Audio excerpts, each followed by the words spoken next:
Saturday, September the 23rd, 2017. To you. What do you understand when I say projection? Were you a psychologist, you would think that I am referring to the denial of unconscious impulses and attributing them to others. Today, I'm going to write about projection, but applying that concept to the financial world. 2 days ago, Standard & Poor's Global Ratings cut China's sovereign credit rating for the first time since 1999, citing the risks from increasing debt and revised its outlook to stable from negative.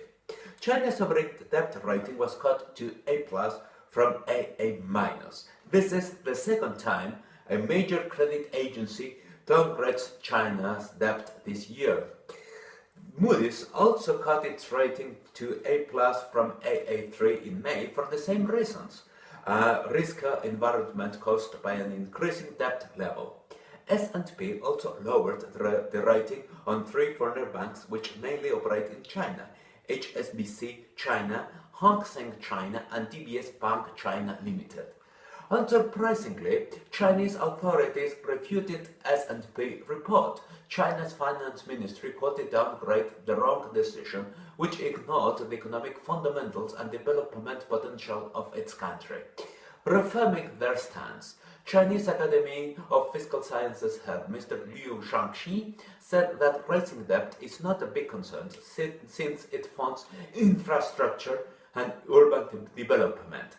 Finally, some experts said that what S&P announced is likely to have little impact on investor sentiments. Indeed, what those experts said turned out to be true.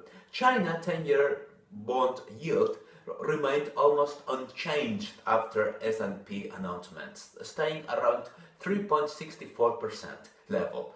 Chinese economic indicators are pretty favorable as well. GDP annual growth rate is 6.9%, while the government ran a 3.8% deficit in 2016.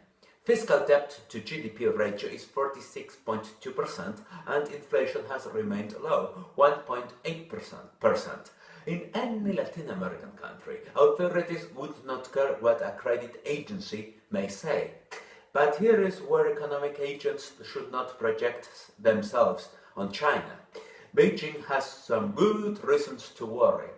Chinese are too self-demanding, too perfectionist, so they would not like that a credit rating agency cut them. Nobody downgrades China. And that leads me to my second point. China has imperial ambitions. Beijing is developing its soft power, but it has pursued an ambitious strategic framework all the same. Among those soft power items, it includes currency. China's interests are not to play the game only, but also to have a writing hand on the rule book. Precisely, only $88.54 billion of the $10,899.37 billion total world official foreign exchange reserves are denominated in Chinese yuan. By comparison, Canada has $171.06 billion of foreign exchange reserves denominated in its currency. Surely, a credit downgrade is very detrimental to China's long-term objective of making yuan a world currency and extracting seniority rents as a result. Currently, it is the currency matters that matters. The world is still on.